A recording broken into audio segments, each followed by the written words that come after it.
Self-care is not intuitive. In fact, it goes against many of the things that we have learned about ourselves, things we were raised to believe about work and ourselves in the world. I'm here to change that. I'm here to change the narrative and blow up the self-care box. I'm your host, Desiree Rue, licensed clinical social worker, self-care strategist, freelance writer, a lover, and a fighter. And I'm Self Cares AF. And this is Self Cares AF, the podcast. You ask me, and I answer the questions that get you out of the box and into the life that lights you up from the inside out. Hello, hello. How are you? I am so incredibly excited to be with you today. How is it going? Like, seriously, how you doing? How's your weekend? How is the week coming along? Or if it's at the beginning of the week when you're listening to this, got any great things planned for you? Let me know what I can celebrate with you. I love celebrating people doing and being exactly what they want to be. So hit me up. Let me know what I can celebrate with you because I am like literally in your cheering squad and I am 100% all about you getting what you need. That's why I'm showing up here today. So it's good to be with you. I do hope that everything is going according to plan. And listen, if it's not, we have a chance to reboot and reach and change it. So if it's not going according to plan, I hope the plans get to change back to your favor. It's Desiree, and this is Self Careish AF, the podcast. And we're here disrupting all types of traditional notions and ideas, all the things that no longer serve us around self care. So, let's get into it. I have been on an incredible journey of just being a grandmother. Okay, so you knew I was a grandma, right? I've been talking a lot about my 5-year-old grandson who is one of the smartest, hard-headed funniest people that I know, and how much time I've spent with him and how that has really changed me and helped me to understand the type of person and parent that I am today versus the type of parent I was when when his dad, right? When I was, his dad was his age. I'm completely different. And I probably am worse. I think I'm worse. I think I'm worse. A little more patient on some ends, and on other parts, I have zero patience. I am not a gentle parent. I am not a gentle grandparent. I admit it. Call the people because we had a time, but since the last time we've been together, I actually got a new grandbaby. I got a granddaughter, a little girl. Her name is Aria, and she is I'm already convinced that she might be me. She looks like her dad, which means she looks a lot like us. When I say us, his side of the family, my mom. She has we have in the family we all have kind of like distinct features.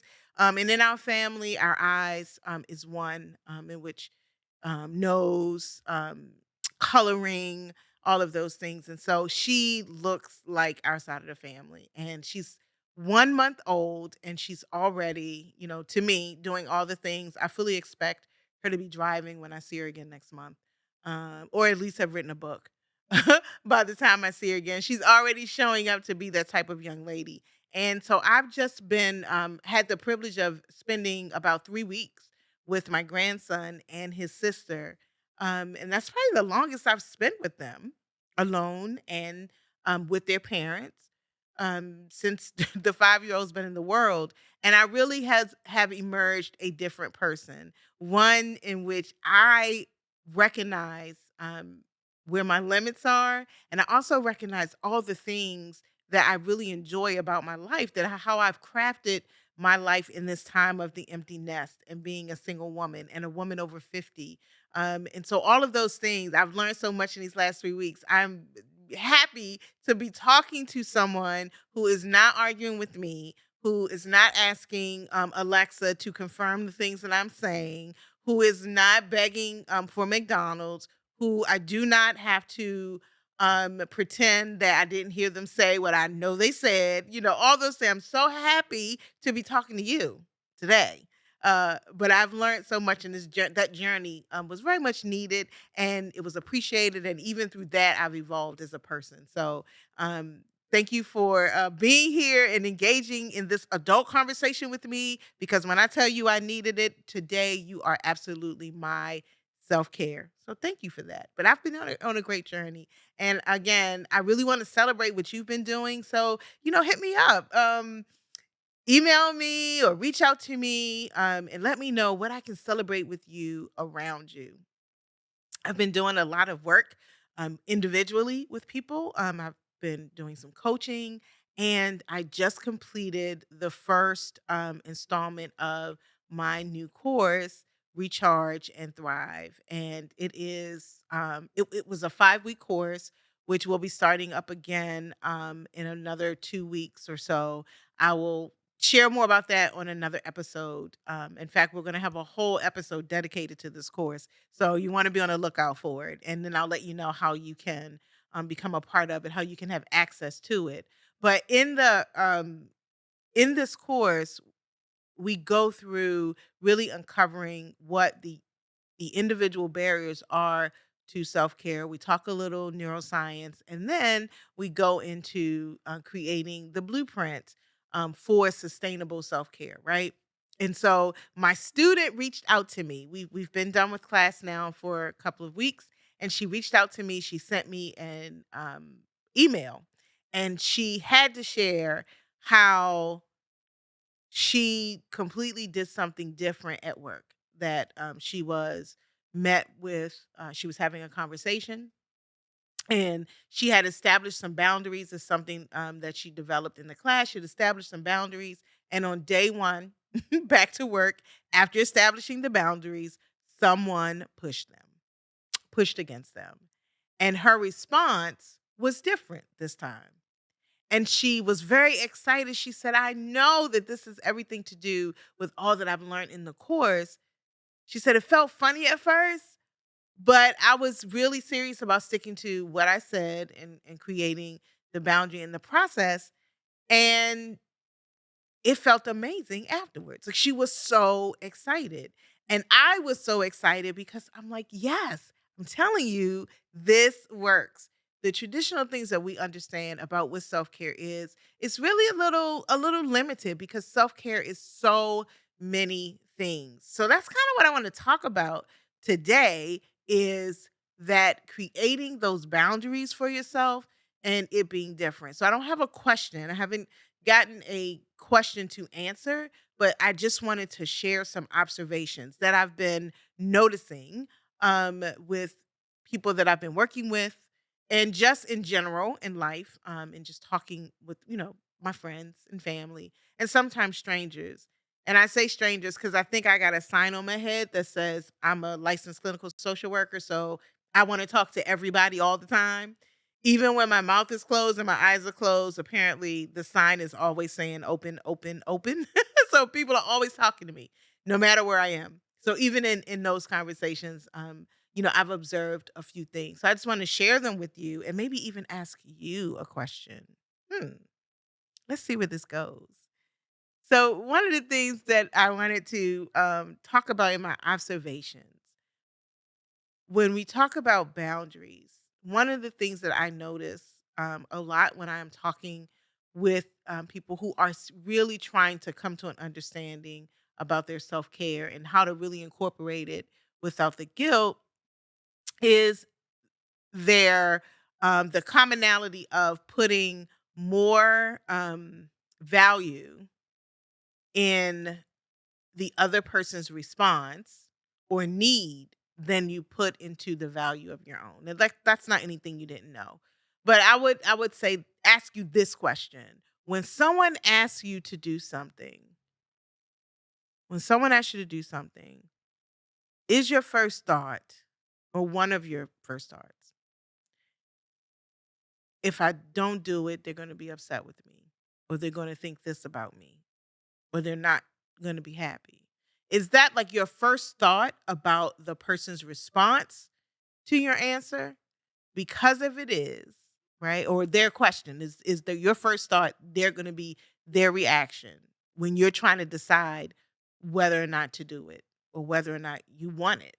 Um, if so, you definitely want to work on reversing that and changing that up and creating a new habit of having a criteria or a set of questions that you ask and answer for yourself before you actually answer their question.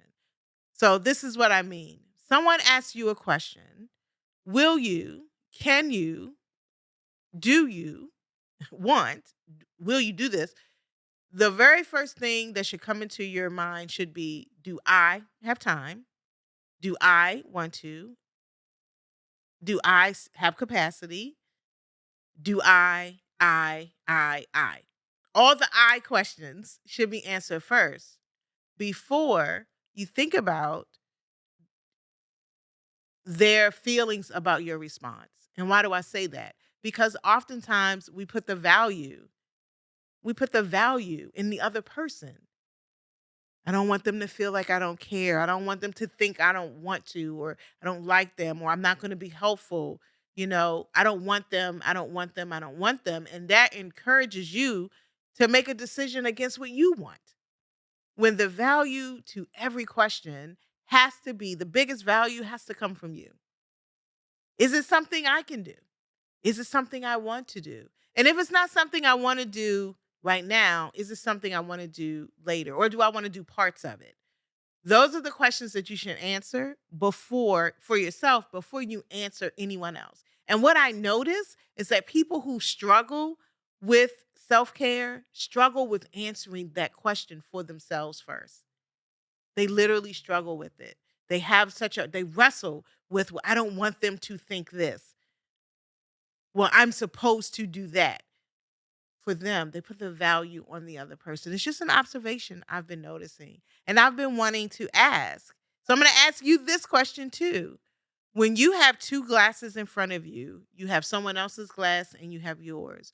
When you look at someone else's glass and it's half filled with water, do you see someone else's glass as half filled or half empty?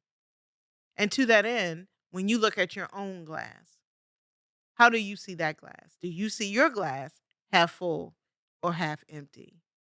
Because one of the things that I have observed is that people who struggle with self-care, they see other people's glasses half full and they see their own glass half empty.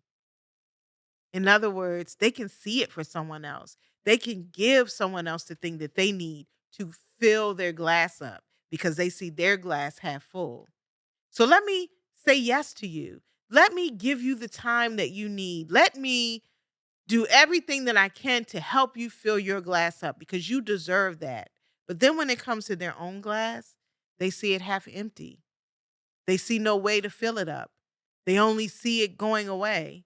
And they struggle with what to do when they so freely fill up other people's glasses. So I'd like you to think about that question. As a matter of fact, let me know how you answer it. Okay? Just, email me or put it in the comments. Do you see your glass the same as you see the glasses for someone else, half full or half empty?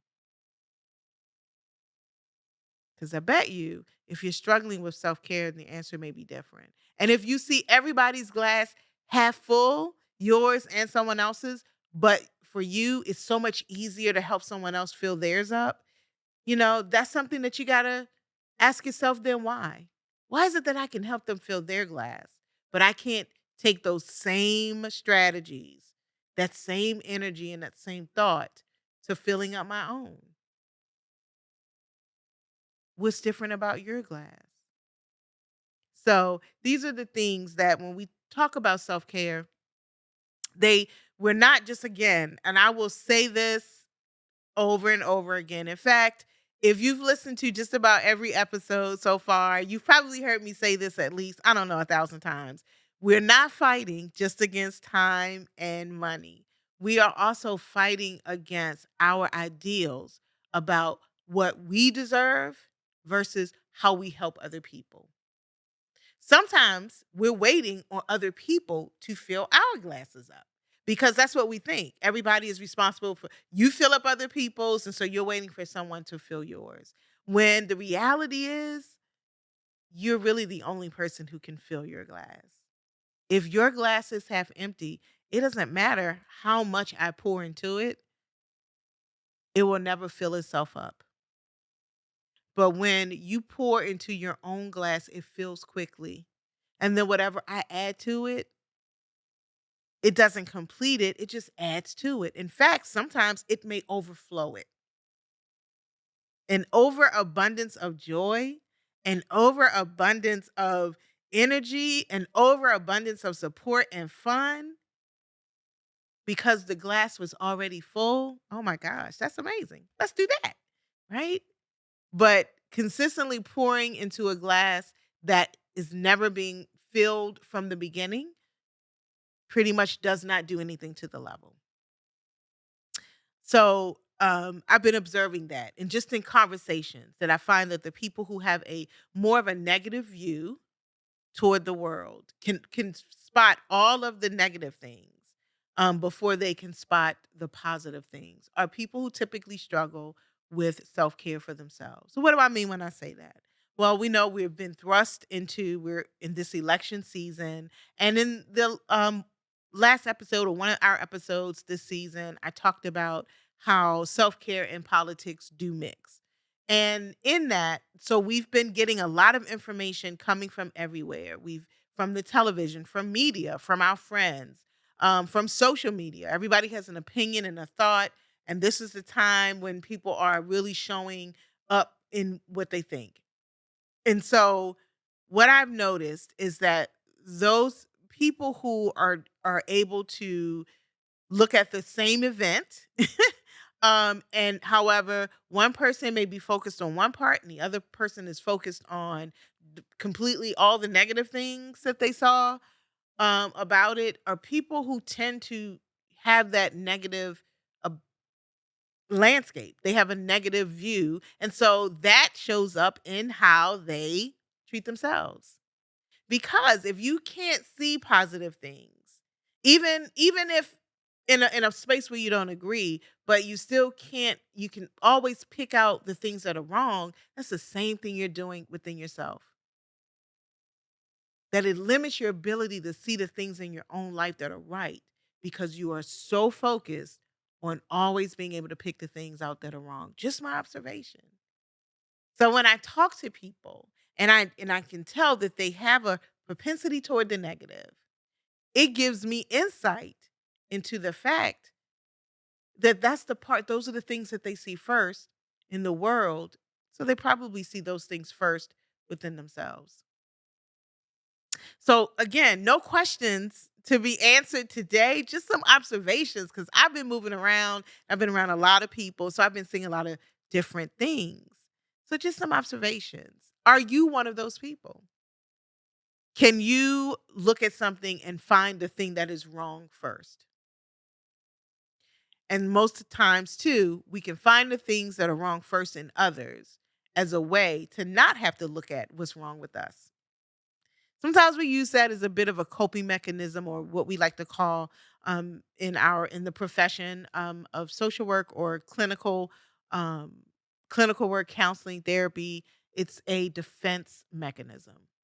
It's one of the things that you have learned to do to help you to deal with negative emotions. So, in order to distract yourselves from the things that feel really bad to you, you focus on things that are really bad in other people. It just is what it is. We are made up of, as human beings, our mind is a wonderful place and it's designed to keep us safe. And sometimes it's created unhealthy ways of doing that, emotionally safe, right? So it's developed unhealthy ways of doing that. Our self care is rooted in those ways. And so it's important that we understand how we're thinking and how we're seeing the world because our mental health and our physical health are all connected. I would like to share with you one thing I've been toiling with for myself personally. You know, I love to tell you my business. You know, I'm all in telling you my business. You okay? Are you here for that? Listen, if it can help, if it's helping me, I wanted to help you too. I just don't believe that I'm in this world alone and I'm the only one struggling with certain things. And I do not have everything figured out. I've got a lot of things figured out, but I don't have everything figured out. And that's the beauty about my life is that every day I'm evolving into this new person and I learn something about me every day. So I've been working on habits. Yes, I have some bad habits. Cursing is one. Being late is one. So if you know me, you know I got a habit of showing up late. I'm working on it. I promise. I'm working on it. And there's some other habits. Now, cursing, I'm not working on because I'm just gonna curse. Like I'm not even trying to correct that. Um, yeah, I'm just gonna be cursing the hell all the time because that's just what I like to do. But there are some habits that I'm trying to create, form some healthier habits as I am walking more into being extremely intentional to myself, extremely positive towards me, and believing that I can actually get to this goal that I want to get with. I'm not obsessed with my weight. Um, I don't have body dysmorphia, but I'm concerned because as I'm getting older, it is important that I understand, keep my numbers good. I'm not on medicine. I don't want to be on medications. The most I want are these glasses. Okay, that's it. That's all I want to do. I'm getting older. I don't want a hearing aid. I'm just going to wear these glasses. But all other medications that I can avoid that are due to unhealthy lifestyles coupled with aging, I want to avoid that. And so I struggle, right? I struggle with maintaining healthy habits. So I've been going back and doing some research around creating new neural pathways, creating new ways, rewiring my brain toward creating new habits. And so in the book, Atomic Habits by James Clear, I don't know if you've read that book before. If you haven't, you know, I recommend it. I've read it and rereading it again as I'm adding some of these things to my work, particularly in the course and in some of the coaching that I'm doing. But one of the things that he talks about in the book is a concept called behavior stacking. And what behavior stacking is literally taking a new habit, the new thing you want to do, and coupling it with something that you're currently doing, right? So it's so that you have more of a chance of getting the thing done. So, for example, this is one of the things that I've been doing because I really need to drink more water, hands down. There are some days I think I'm a camel. I'm like a camel octopus. I think because I can not drink water literally all day long and be fine. Like, what is wrong with me? Okay. So I really know that I need to drink more water. Like that's where I want to start. That's a new healthy habit that I need to have. So because I'm not dehydrated because dehydration makes you feel tired, right? It makes you feel sluggish, and my brain is always moving, and I need my body to be moving too. So what I've done is I have uh, lots of water cups that I enjoy. Like I buy cups all the time. And so I've placed the cup next to my journal. One of my habits, and a habit is the thing that you do without even thinking. Sometimes you find yourself even saying things like, oh, I'm just in a habit of saying, excuse me, when somebody bumps into me. I don't really mean it. I know I wasn't the one in the way, but it's just, I'm like, oh, sorry. Oh, excuse me. Like, that's a habit. You can work yourself out of that. But it's one of those things that we get because we've been doing it so often. We repeat it that it's now ingrained. And so journaling is something that is a habit for me. I journal every day. I literally wake up, I put my feet on the floor, I do all the things, and then I grab my journal first thing. So what I've done is I've put my water next to my journal because I'm going to journal. Putting the water cup next to the journal encourages me to change the behavior, reminds me to drink the water. That makes sense. So behavior stacking is really a good thing to do when you're trying to change. So you're trying to change and do more intentional things for yourself. Maybe you want to think about what are some of the ways that what am I already doing and how can I add this new thing next to it? So that when I see this, it triggers me to do that, to change that behavior. When we're thinking about like being really intentional towards ourselves, because the traditional conversation around self-care is that what, right? Self-care is, taking time off and going on trips and, exercising and eating right and getting massages. You hear the tone, like I'm really like throwing shade on this traditional conversation. It's like, it's all those things that we do. The non-traditional conversation, or the conversation that I bring to disrupt that, not that that is wrong, it's just not complete, right? And also to understand, we're not just fighting time and money. See, there's a thing about changing anything for yourself. First of all, change is stressful. Your brain believes that change is stressful. Even when the change is good, doing anything different, it's like a little thing goes off in your brain. What is this? What is this? She drinking water? What? Then all the signals are going off. All the camel, like, okay, camel number one, she's drinking water. There's not gonna be any use for you. Camel number one is like, what? Absolutely not. We need to keep things as it is. That is how our bodies are set up, right? Because we've trained it to be that way. My body's been operating off of not having enough water for months, probably years. So the change, even though it's gonna be positive, to my body is stress. And when my body is stressed, my stress response is like, absolutely not. We don't deal with stress. So it makes me want to go back to doing the thing I was doing before. Even though maybe I hate it, or maybe I know it's not the best thing, it's the thing I'm comfortable with.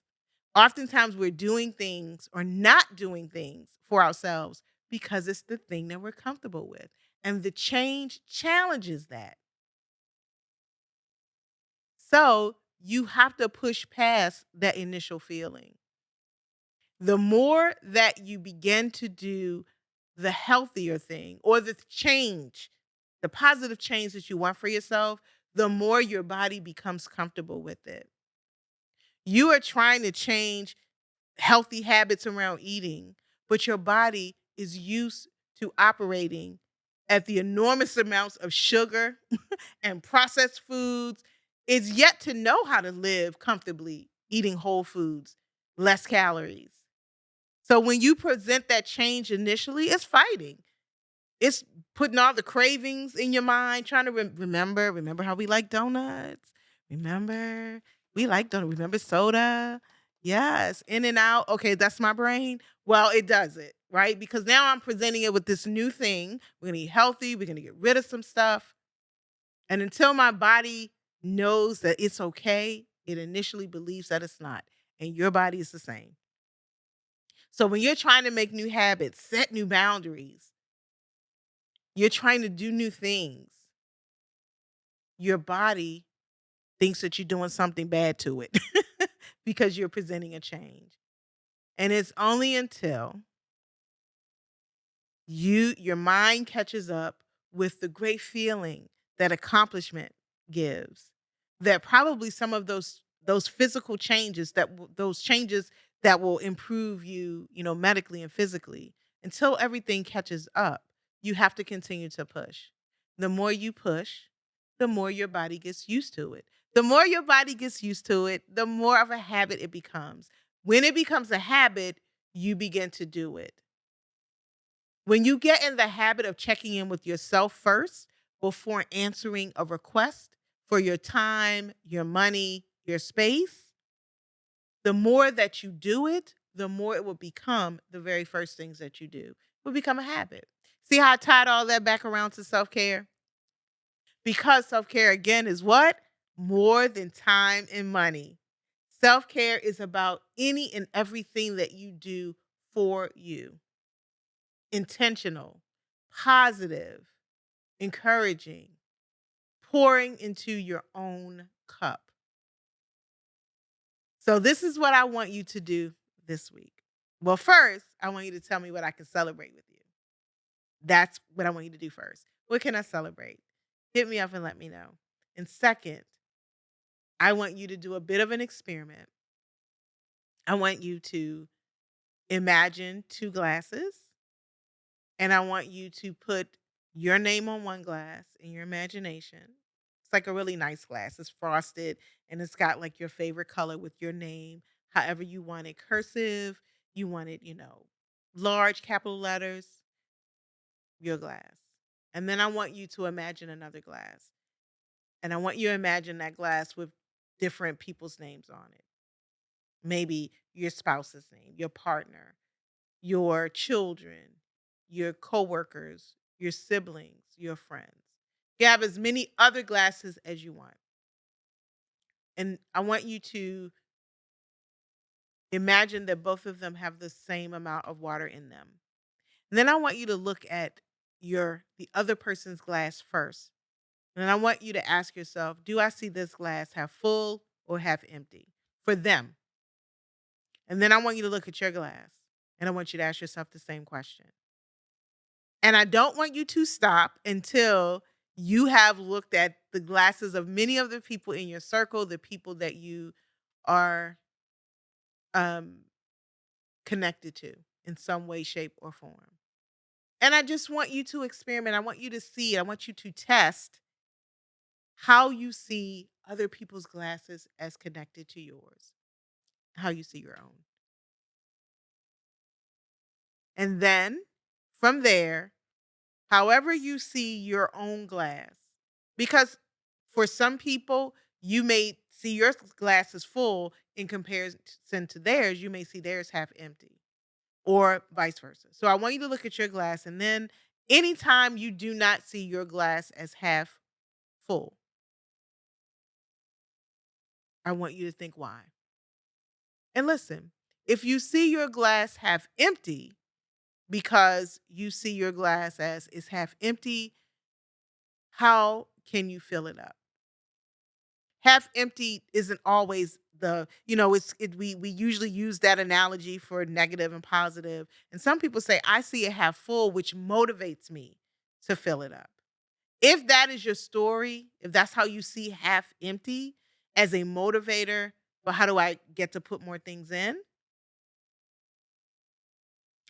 Think about what you can add to actually get it full. But if you see your half empty as there's nothing in it, the part that's already there is just really equates to nothing, then I want you to think about how can you look at what you already have as a value, and then how can you think about adding more in?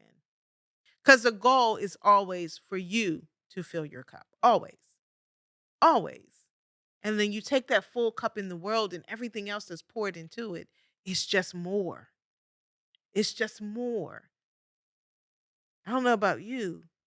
I be wanting more. I want more joy and more peace, more money, more honey. I want more. So how can you get yourself to a place that things that are added to you just give you more because you're already full? So that's your challenge for this week. We'll check in about it. Let me know how it goes. And I look forward to hearing from you. Thank you for having this adult conversation with me today. Not calling me grandma, not calling me mom, not asking me to tie your shoes, not asking me to take you to McDonald's, but just simply talking about big grown up stuff and self care. I appreciate you. And I look forward to hearing from you. Have a great, great, great week. Thank you for listening. I really appreciate you being here. I hope that today's episode has sparked an idea or challenged a long-held belief or just moved the needle a little closer to what you want. Let's stay connected. Visit my website, sign up for my newsletter, hit me up on Instagram at Desi Eats and Travels, and tag me when you are being self-care-ish AF. I appreciate your time. Comment on this episode. You know your thoughts are important in these podcast streets. So comment, give me your feedback, and I will see you here again next week.